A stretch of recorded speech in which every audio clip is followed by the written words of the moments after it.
likely spending more of your time at home with your children, and much of that time is being spent teaching them and creating balance in your household. Today, we have the opportunity to chat with Caleb Kinchlow, author of Parents, Kids, and Technology, here to share with us a couple resources you can use starting even today. Hi, Caleb. Hey, thank you so much for having me back on the show. I'm excited. Absolutely. Thank you for being with us. So, what can parents use for creating an educational schedule and handling the Common Core now that they find themselves being homeschoolers while still trying to manage the demands of their work life? Right, and that is definitely the one of the biggest challenges. So the first resource I want to talk about is from a company called Khan Academy.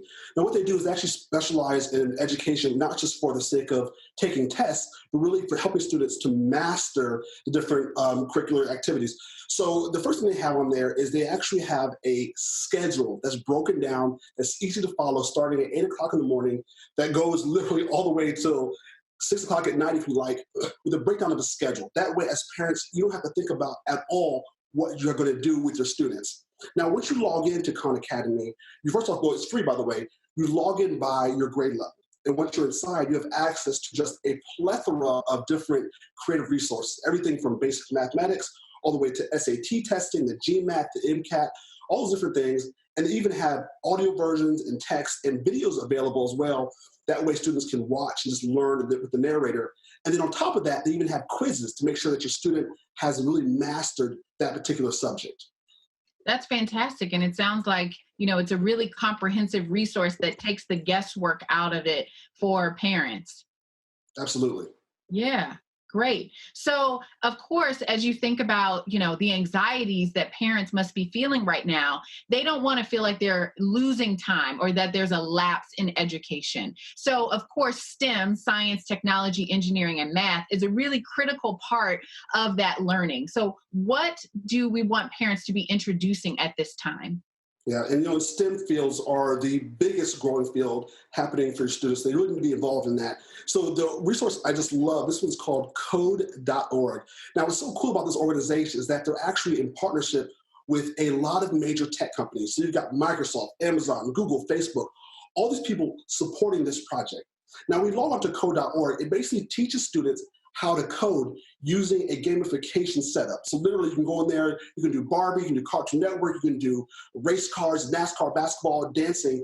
Basically you teach your kids how to code, and by coding, it lets the characters on the screen do all the different movements. So it makes it really fun in this process of learning how to do the coding aspect of it. Wow. So you're looking at a resource now that, regardless of age, would give them a leg up from a science perspective, engineering, math, technology, that's going to really carry them through the rest of their learning experiences. Absolutely. And what's actually pretty cool about this as well is I was researching that even some of the advanced coders, in the college level and even the career field, still use this resource to sharpen their skills. So it's definitely something that parents want to check out. Mm-hmm. So then we've got, reading and comprehension and making sure that you're still keeping literature a big part of what you're doing. So when it comes to reading, how should that kind of be introduced, and how do we encourage the creativity of reading and the imagination? Yeah, absolutely. If you want something that's not, necessarily tech focused on the screen, so Amazon's company Audible has actually provided this free resource. So for as long as the pandemic is happening, they're providing a series of audiobooks for their students. And the thing I love about this, I think a lot of teachers will really like this as well, is that these audiobooks include the literary classics. So you're talking about Romeo and Juliet, you're talking about Moby Dick, Jungle Book, all the things that students are going to be reading or would be reading anyway if they were still in school. Yeah, and I actually am a big fan of Audible. I use that for most of my reading because it gives me an opportunity to kind of do two things at once sometimes, but also make use of those times where I feel like I can't necessarily sit down and flip through the pages of a book. But I think that's a great way. I hadn't even thought about that for children, but that's a great way for them to get involved and a pretty inexpensive way for them to do so. Right, and particularly now because it's free.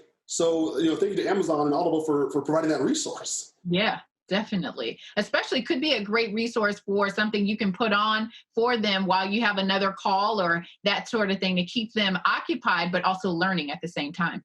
Absolutely.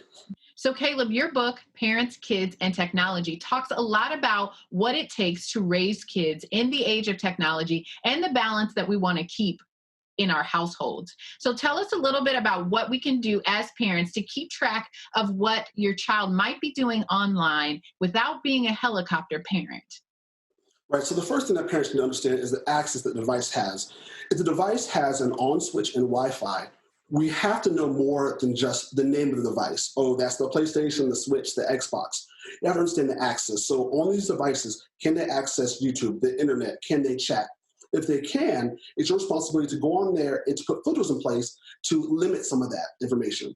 Now, the second aspect of it is with their mobile devices. So parents, they have to, absolutely have to, one, have conversations about expectations, but they also need to install different filters in place to block the content. Now, the filters some of them will actually block mature content, but the big thing is that these filters also allow you to limit how much screen time they are using, which is very important. Yeah, absolutely key and something that we all need to be thinking about right now. I mean, your book prepared us even before it, but right now we've got to make sure that we're paying attention to that and really taking heed to those filters and the settings that are already built in to help us manage that. We thank you Absolutely. so much for being with us today and for sharing that wonderful piece of knowledge. If you'd like to learn more about Caleb and his book, Parents, Kids, and Technology, visit our website,